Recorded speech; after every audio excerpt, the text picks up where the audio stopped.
Je voulais vous parler d'éthique avec gratitude, générosité et pardon. Alors l'éthique, pratiquer les paroles, les actions, le mode de vie juste, correct, moral, éviter certaines actions et certaines paroles et en pratiquer d'autres, éviter le mensonge, pratiquer la générosité. Donc c'est vraiment la définition de l'éthique, mais dans le contexte méditatif, on se réfère souvent à la conception de l'éthique de la philosophie bouddhiste. La question qu'on se pose en fait, c'est est-ce que l'éthique rend heureux? Est-ce que, et j'en avais déjà parlé, est-ce que de faire le bien nous fait nous sentir bien? Ou est-ce que ce sont deux domaines complètement détachés? Alors, exercice, fermons les yeux.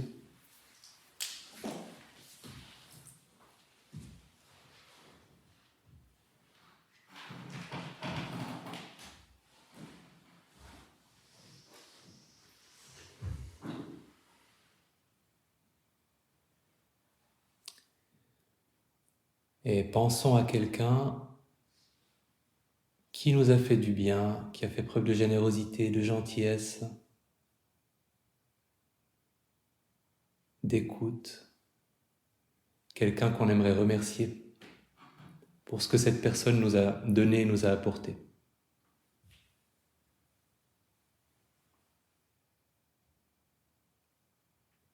Ou simplement pour sa gentillesse.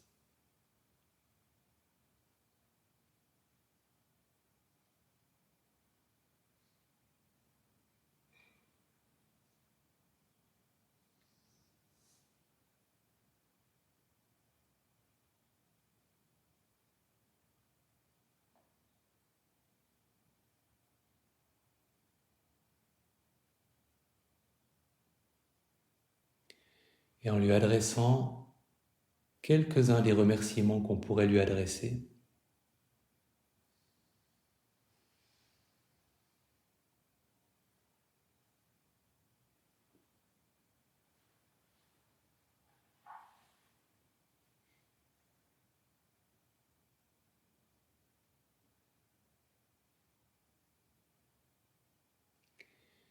et en laissant cette gratitude s'exprimer silencieusement,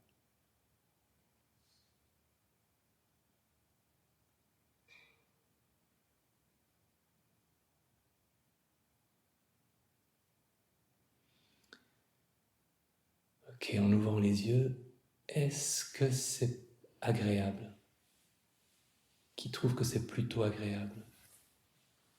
Voilà, ça c'est le fruit du comportement éthique de quelqu'un d'autre, de ses actions, de ses paroles bienfaisantes, bienveillantes. Et ça nous fait nous sentir bien d'y penser. Ça, c'est quand on est le maillon qui reçoit la parole, l'acte bienfaisant, bienveillant. Alors, deuxième moment de réflexion.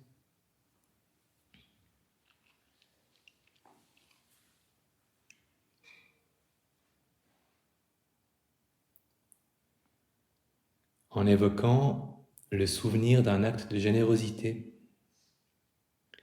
un moment durant lequel vous avez donné quelque chose de matériel, de l'argent, de la nourriture, ou donné quelque chose d'immatériel, rendu service, donné du temps, de l'attention, offert des mots d'encouragement ou de soutien, apporter de l'aide.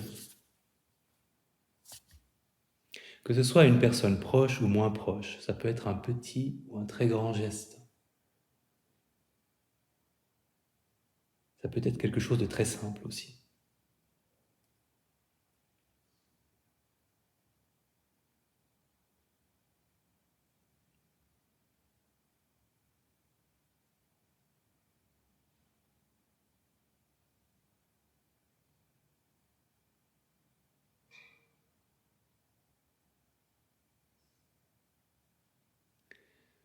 En vous rappelant où vous étiez ce que vous avez fait exactement.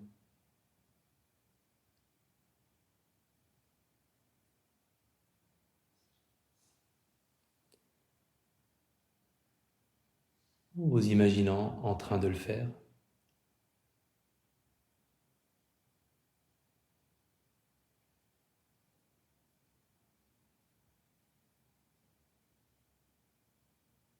Ok, quand vous l'avez fait,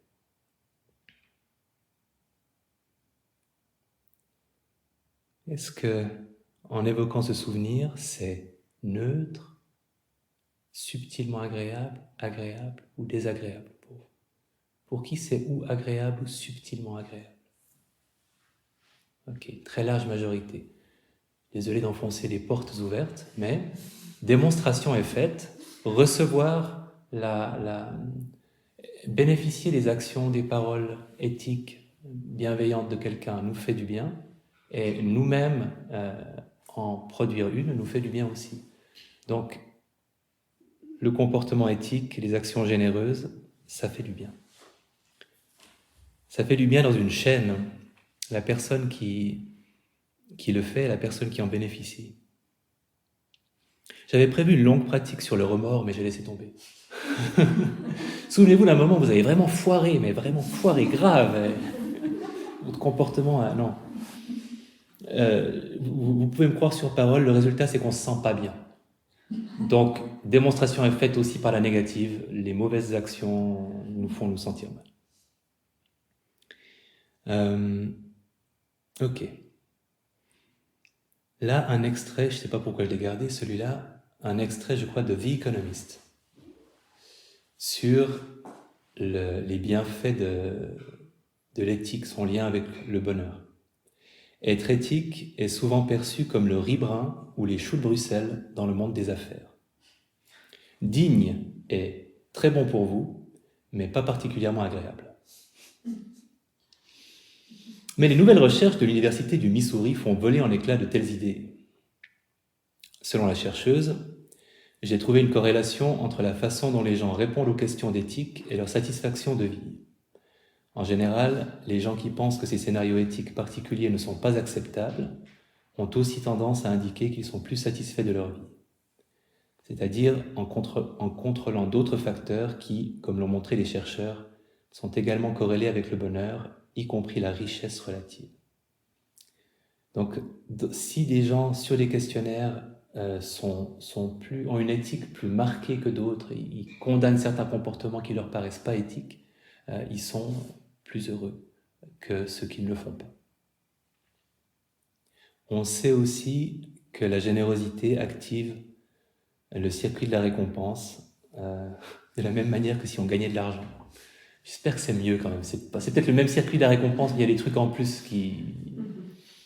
Mais en tout cas, le signe que c'est associé à du plaisir est là. Et cette intuition, cette impulsion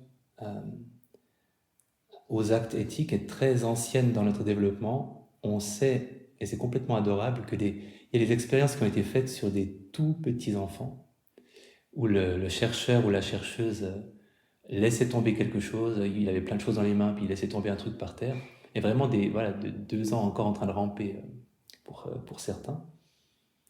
Et quand, et seulement quand, parce qu'ils ont fait plusieurs conditions, la personne qui laissait tomber l'objet faisait mine d'être ennuyée de l'avoir laissé tomber, là, les petits allaient chercher l'objet pour aider cette pauvre personne qui avait perdu quelque chose. Donc, c'est une impulsion qui commence très jeune.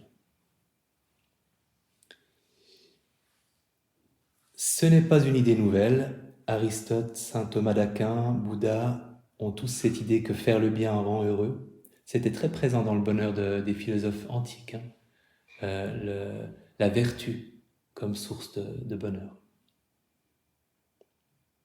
Le bonheur qu'on appelait, surtout chez Aristote, eudémonique, lié à une vie pleine de sens. Et c'est logique, finalement, ce qui est étonnant, c'est qu'on ait un petit peu perdu cette idée de vue, parce qu'elle est logique, elle tient la route depuis toujours. il y a des conséquences positives évidentes aux bonnes actions, la satisfaction, le retour de bonne volonté plus tard, et les conséquences négatives évidentes aussi aux mauvaises actions, insatisfaction, culpabilité, honte, représailles, etc. Mais comme je l'avais dit, on en parle peu. Ça commence à changer, mais on en parle peu dans le domaine du développement personnel ou de la psychothérapie. L'éthique bouddhiste qui sert de référence dans le monde méditatif, elle est assez simple. Si je me rappelle bien, il y a juste la juste parole, la juste action et le juste mode de vie.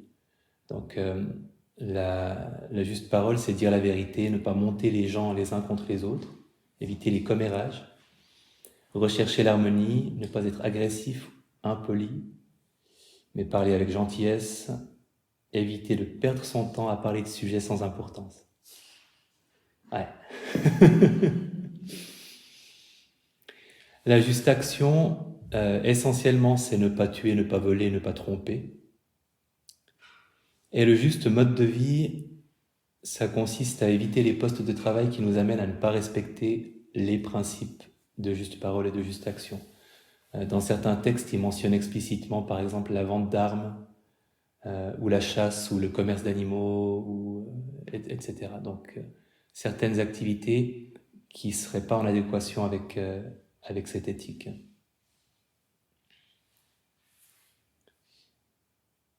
C'est une éthique active. Il ne s'agit pas seulement de s'abstenir de mauvaises actions, mais aussi de pratiquer la générosité, la patience, la recherche de compromis, etc. Elle culmine dans un sentiment de bien-être. J'adore cette expression, à chaque fois que je la prononce. Un sentiment de bien-être qui découle de l'éthique qu'ils appellent l'extase de l'irréprochabilité. Je trouve que c'est génial.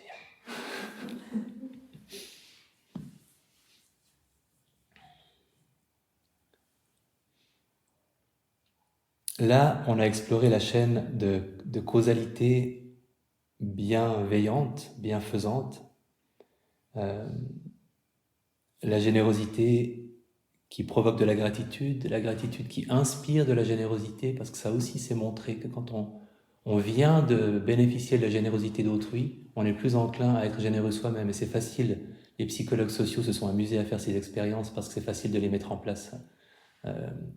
Quelqu'un vous offre un ticket de loterie gagnant et on organise que 30 mètres plus loin il y a un mendiant et on regarde le pourcentage de personnes qui donnent au mendiant, etc. Et ça marche. La gratitude favorise la générosité. Donc là, il y a une chaîne, un cercle vertueux. Et évidemment, il existe une autre chaîne causale. Faire du mal par des actions ou par des mots, créer de la rancune chez l'autre et du remords chez soi. Et on est confronté, grâce à la méditation, à ces deux aspects automatiquement. Quand on médite, il y a des souvenirs qui remontent à la surface de moments qu'on regrette, de moments où on en veut à quelqu'un qui nous a fait du mal, des pensées... alors on a toujours cette mémoire humaine sélective, mais on a aussi des moments de satisfaction, de souvenirs du bien qu'on nous a fait, et plus rarement, parce qu'on est vraiment sévère avec soi-même, des souvenirs de bien qu'on a pu faire à d'autres. Mais on en a aussi. Ça fait partie des choses qui remontent à la surface quand on médite. Et le cercle vicieux du « on me fait du mal et donc je suis plus enclin à faire du mal » qui existe aussi, en méditation, le principal remède, si on veut casser la chaîne, c'est la pratique méditative elle-même, parce que ce qui est enfoui remonte à la surface, et puis il lui arrive ce qui arrive à tout le reste, c'est-à-dire qu'après un certain temps, il a moins d'impact sur nous. Déjà, on réalise que ça avait de l'importance, et petit à petit, ça a moins d'impact sur nous. Et on peut renoncer à certaines rancunes anciennes simplement en méditant et en les voyant émerger, en les observant et en les laissant passer. Mais il existe aussi un remède actif qui s'appelle la méditation du pardon. Et dans la méditation du pardon, on demande pardon d'abord, et c'est extrêmement important, et c'est intelligent que ce soit fait comme ça, on demande d'abord pardon soi-même pour des torts qu'on a causés à quelqu'un. Et on se pardonne à soi-même le mal qu'on s'est fait à soi-même dans un deuxième temps. Et c'est seulement dans un troisième temps qu'on pardonne à quelqu'un qui nous a fait du mal. Pour dès le départ apprécier que nous aussi, on est en position de devoir se faire pardonner un certain nombre de choses à soi-même et à d'autres. On dit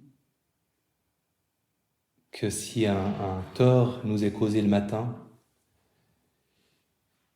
il nous a été causé 1000 fois le soir, parce qu'on se l'est rembobiné en boucle. Et j'aime beaucoup ça, parce que c'est vraiment comme ça que ça se passe.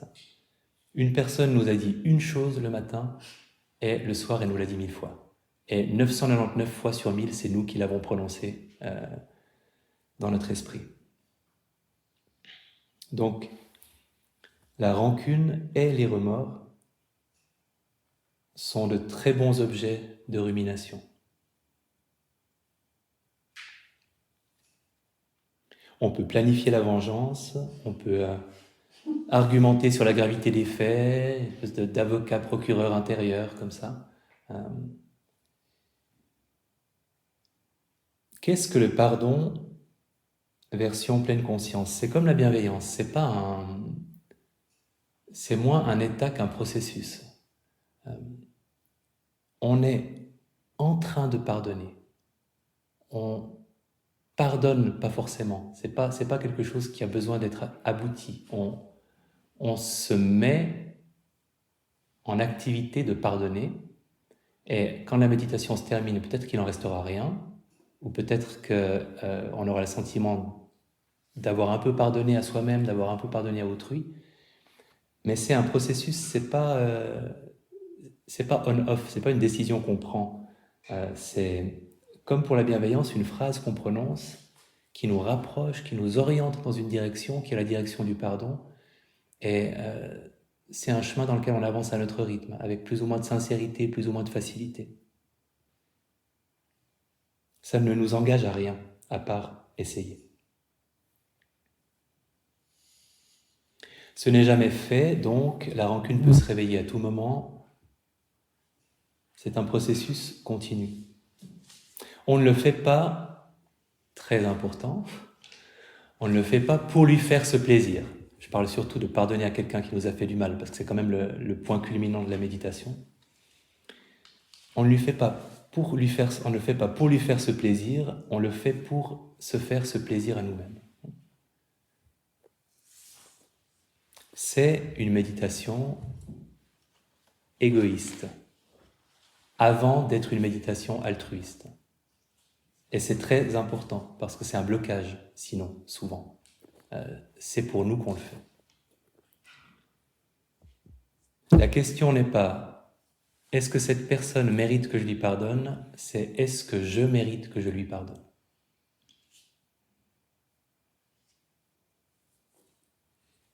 Parce qu'on a des phrases qui vont venir à notre esprit.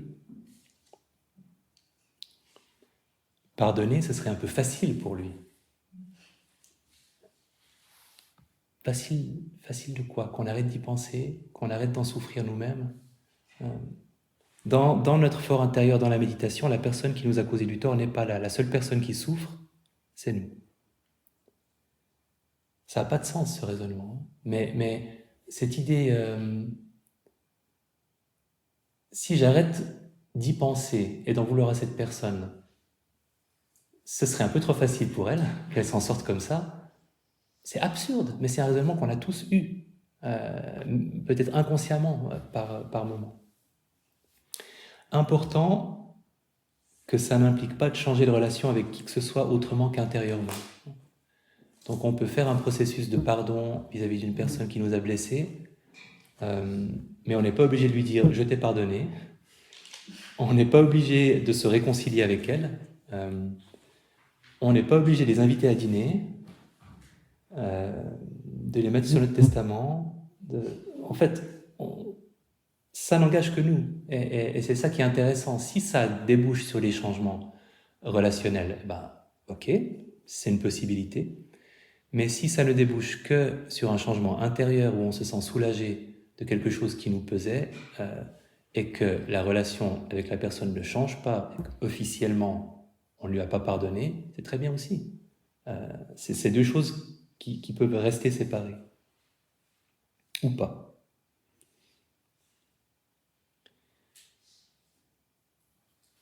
Ça n'implique pas de pardonner les actions. Ça n'implique pas de pardonner les actions, mais de changer notre relation aux auteurs. Et ça, c'est important aussi, parce que on ne peut pas pardonner certaines actions. Elles ne sont pas pardonnables. Et on ne peut pas se forcer à le faire. Elles peuvent rester impardonnables, en fait. Notre relation, intérieure ou extérieure, nous l'avons avec des personnes et pas avec des actions. Donc, c'est la relation avec la personne sur laquelle on travaille, c'est pas la relation aux actions. On peut laisser les actions être ce qu'elles sont, c'est-à-dire impardonnables. En fait, on dissocie les actions des auteurs, on admet qu'il y a toujours une part d'ombre, qu'on ne sait pas les conditions qui ont pu les conduire à faire ce qui a été fait. La rancune, elle s'appuie toujours sur un mythe. Généralement, c'est un mythe qui est que les personnes qui nous ont fait du tort sont 100% conscientes et 100% responsables, qu'il ne leur est jamais rien arrivé et qu'il n'y a aucune circonstance qui ait pu les conduire à faire ce qu'elles ont fait. Et il y a toujours un espace entre un auteur et une action, et il y a toujours des circonstances qui les lient. Alors, ça dépend évidemment à quoi on pense, mais je pense que l'expérience de beaucoup d'enfants vis-à-vis de leurs parents, c'est qu'en ayant l'âge de leurs parents et les mêmes responsabilités, il y a des choses qu'ils reprochaient à leurs parents, qu'ils reprochent moins à leurs parents, d'avoir eu le même bagage qu'eux, qui comprennent différemment certaines actions en ayant plus de compréhension du contexte dans lequel leurs parents ont grandi, dans le contexte dans lequel ils ont vécu leur vie d'adulte aussi. Les actions ne sont jamais uniquement le reflet des personnes qui les commettent, elles sont toujours le résultat d'une longue chaîne d'actions et de conséquences. L'action aussi est figée dans le passé. Elle est figée dans le passé. L'auteur et la victime existent dans le présent et en fait n'existent que dans le présent. Il n'y a que l'action qui est figée dans le passé.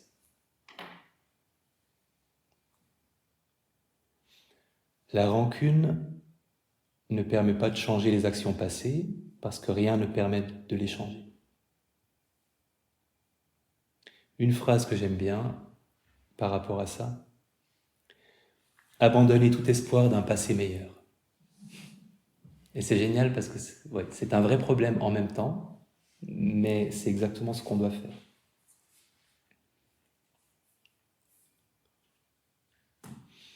Puisque le pardon implique les personnes plutôt que leurs actions, il n'implique pas de relativiser, encore une fois, la gravité des actions ou de nier le dommage causé.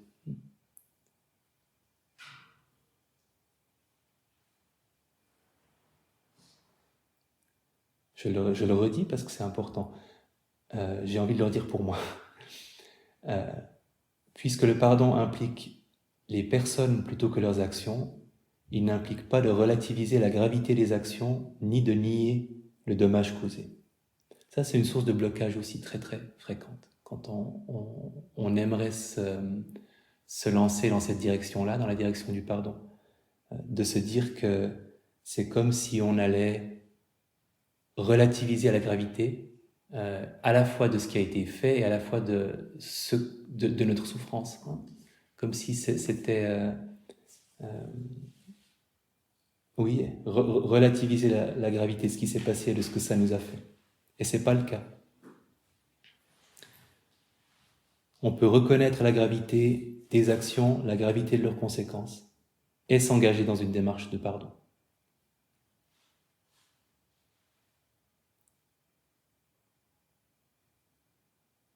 Toujours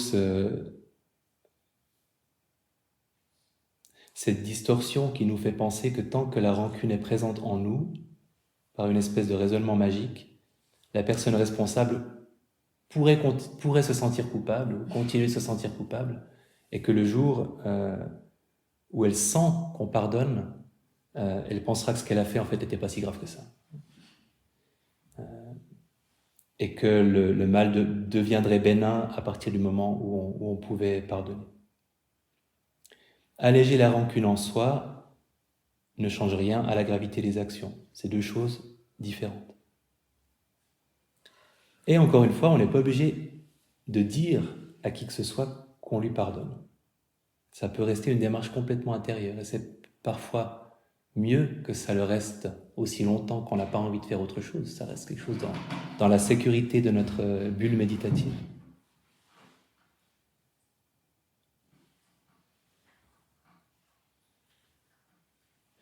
Et pour moi, c'était une des clés dans cette méditation du pardon, c'est que c'est une direction intérieure qu'on prend, comme pour la bienveillance, qui peut, mais qui peut aussi tout à fait ne pas être suivie d'action du tout dans le monde non méditatif. Je ne veux pas dire le monde réel, parce que le monde méditatif est réel. On se donne cette direction du pardon, on observe comment notre esprit, comment notre cœur répondent à cette direction qu'on prend. Comme on le fait avec la bienveillance. On lâche une phrase de bienveillance et on observe comment ça se passe. Là, on lâche des paroles de pardon et on observe ce qui se passe.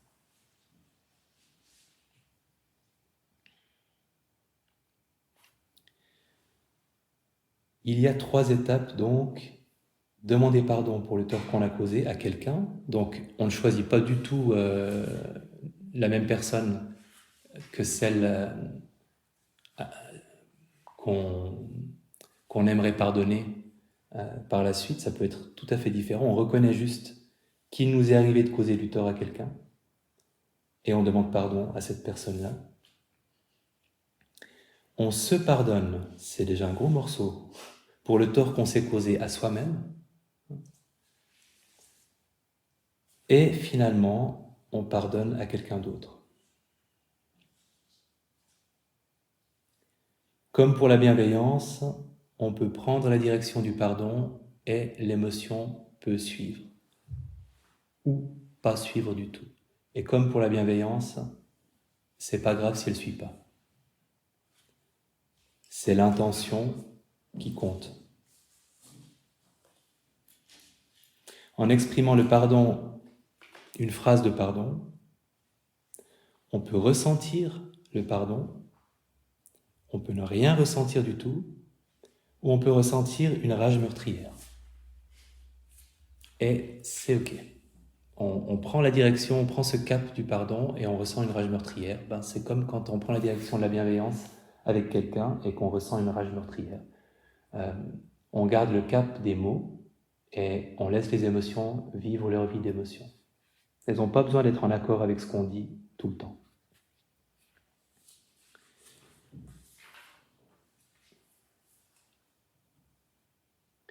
Quand, une citation de Catherine Ponder,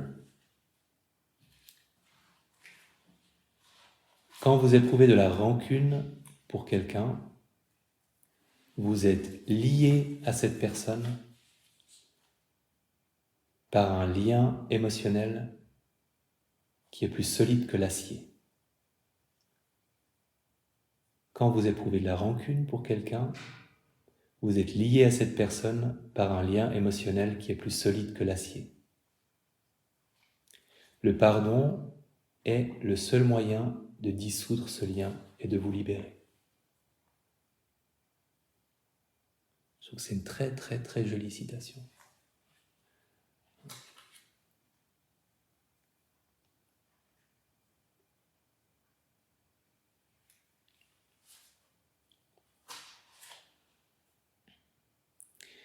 La raison pour laquelle j'ai pas envie de faire une méditation du pardon, c'est que c'est pas une méditation qu'on impose déjà. C'est une méditation qu'on doit choisir de pratiquer soi-même.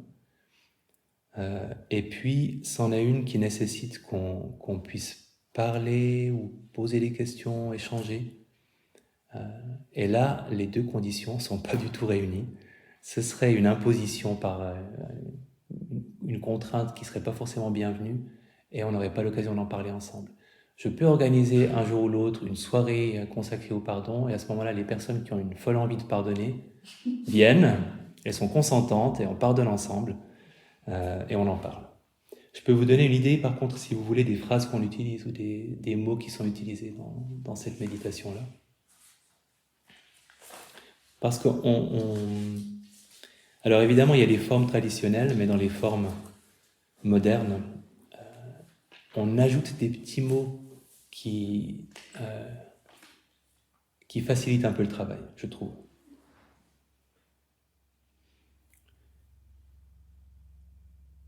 Pour demander pardon à quelqu'un, en reconnaissant la part de colère, de peur, d'ignorance, de confusion qui ont motivé mes actions, en évoquant les personnes ou la personne, et on peut en évoquer plusieurs. Et ensuite, je te demande pardon pour ce que j'ai fait, ou simplement je te demande pardon intérieurement pour chaque personne à laquelle on pense. Ça peut être une seule. Et le ton n'a pas besoin d'être coupable ou honteux, ça peut être tout à fait un ton affirmé et bienveillant, parce que c'est un acte de bienveillance de demander pardon. C'est justement pas, en fait, la mauvaise personne qu'on est, parce qu'on n'est pas dans cette logique-là. Puisqu'on sépare les actions des auteurs pour les autres, on le fait aussi pour nous. C'est une reconnaissance de notre capacité à demander pardon, ce qui est généreux et bienveillant à une personne qu'on a lésée. Se pardonner à soi-même, généralement on évoque des torts qu'on s'est causés à soi-même, des paroles, des actions qui ont nui à notre bien-être, les moments où on est trop dur envers soi, les moments où on n'a pas pris soin de soi. Et on répète intérieurement en reconnaissant la part de colère, de peur, d'ignorance, de confusion qui ont motivé mes actions. Je me pardonne pour ces moments où je n'ai pas assez pris soin de moi. On peut aussi y mettre un peu de bienveillance. Je me souhaite d'être gentil avec moi-même à l'avenir. Cette direction-là. Et une fois qu'on a pris soin pour soi-même de préfacer ce qu'on dit en reconnaissant la part de colère, de peur, d'ignorance, de confusion qui ont motivé mes actions, on commence à être prêt pour utiliser les mêmes mots pour une personne à qui on en veut et à qui on aimerait pouvoir pardonner. Donc, on pense à une de ces personnes-là, en reconnaissant la part de colère, de peur, d'ignorance, de confusion qui ont motivé tes actions. On pense à elle. Je te pardonne pour ces moments où tu m'as fait du mal, volontairement ou involontairement. Je te pardonne pour ce que tu as fait, ou simplement je te pardonne. Et comme on le fait pour la bienveillance, on laisse aussi ces mots résonner pour voir à quoi cette direction du pardon correspond en nous. Est-ce qu'il y a un écho émotionnel? Est-ce qu'il n'y a rien? Est-ce qu'on n'est pas du tout prêt? en tout cas pour cette personne-là, pour ces actions-là. Et on écoute ce qu'on ressent, et on en tient compte, et on interrompt la méditation si on doit l'interrompre. Enfin, c'est pas quelque chose, c'est pas une performance qu'on doit accomplir. C'est pour nous alléger de quelque chose qui ne nous fait pas du bien. Donc, c'est par excellence une méditation dans laquelle on doit être à l'écoute de ce qu'on ressent et être bienveillant envers soi-même et ne pas exiger de nous-mêmes quelque chose qu'on n'est pas capable de faire.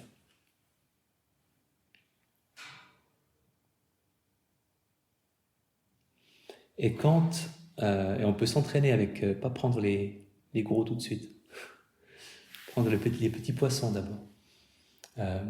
Et quand ça fonctionne, quand on sent qu'on prend cette direction, on sent vraiment un relâchement, comme si on desserrait quelque chose qu'on serrait, émotionnellement, qui est super libérateur quand on le sent, quand c'est possible, quand c'est le bon moment, quand les conditions sont réunies. Ensuite, c'est un moyen de travailler la rancune. La méditation de bienveillance avec la personne difficile, c'en est un aussi. C'est aussi un petit peu ce qu'on fait. Parce qu'on pense à une personne difficile, peut-être à cause de ses actions, mais on se concentre que sur la personne elle-même et on laisse de côté les actions et on lui souhaite quelque chose de bon. C'est encore plus facile parfois la méditation de compassion pour une personne difficile, parce que si on la sait en difficulté, alors ou bien on a la joie mauvaise qui domine, ou bien alors on sent la vulnérabilité et puis ça nous attendrit aussi un peu. De la même manière, la joie partagée,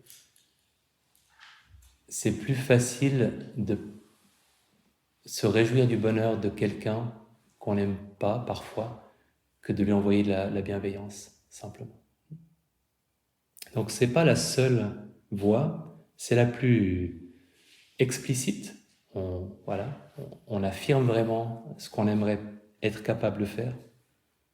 Mais il y a vraiment tout un cadre à poser que j'ai essayé de vous donner là avec ce que j'ai dit avant de parler de la méditation, sur la vision qu'on a de la rancune comme étant quelque chose qui nous concerne en premier lieu nous-mêmes, et le soulagement, on en bénéficiera nous-mêmes exclusivement, pas la personne qui nous a nui. En tout cas, à la base. Après, libre à nous de transformer le pardon méditatif en un dialogue avec la personne en question, mais c'est pas l'objet de la méditation. Pour le pardon, il y a juste deux parce que je me rappelle un petit peu comment j'avais abordé la chose. Deux écueils auxquels il faut être attentif. Le premier, c'est d'ajouter ça à la liste des choses qu'on devrait être capable d'accomplir. Ce qui nous ramène un petit peu, parce qu'on n'est jamais très... Enfin, je parle pour quelqu'un qui est de culture chrétienne.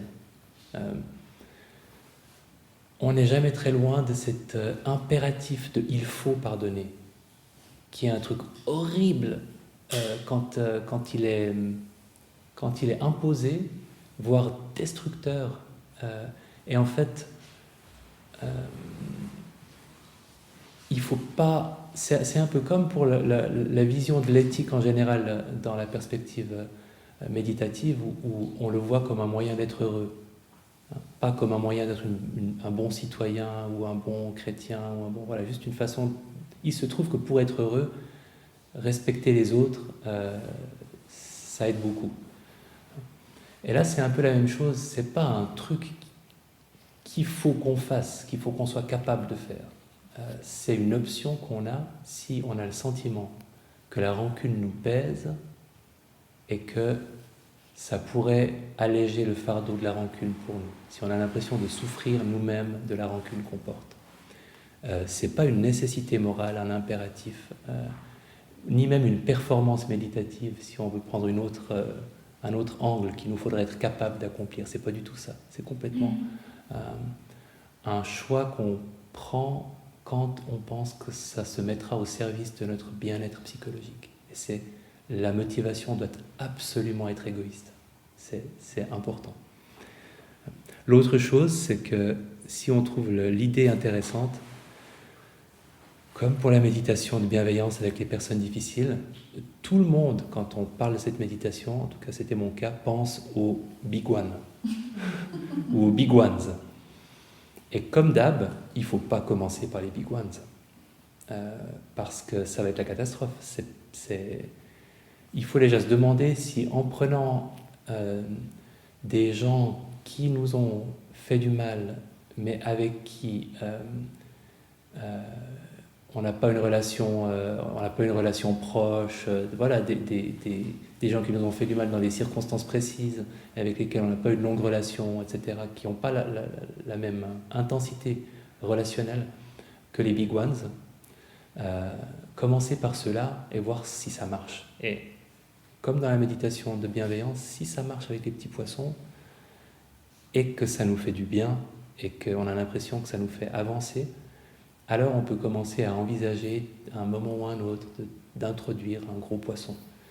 Mais c'est une méditation où on se fait du bien à soi, c'est une méditation égoïste, donc on prend le temps de tremper le pied dans l'eau du pardon pour voir si la température nous convient, en portant d'abord une bouée. Bref, on fait les choses graduellement. Voilà ce que je voulais ajouter. Parce que je me suis rappelé qu'en fait, je me suis rappelé de ce qui m'avait traversé la tête quand moi j'avais entendu parler de cette méditation-là. Et je me suis dit, peut-être vous aussi. Donc il fallait que je précise ça. Bonne nuit. Rappelez-vous que vous pouvez changer peut-être l'heure de votre réveil. On se voit seulement à cette heure lamentable et décadente qu'est 6h30 pour les personnes qui veulent méditer 1h30. Et à cette heure carrément qui ferait bondir certains de mes maîtres de méditation, 7h pour les personnes qui n'ont pas envie de méditer 1h30. Voilà, à demain.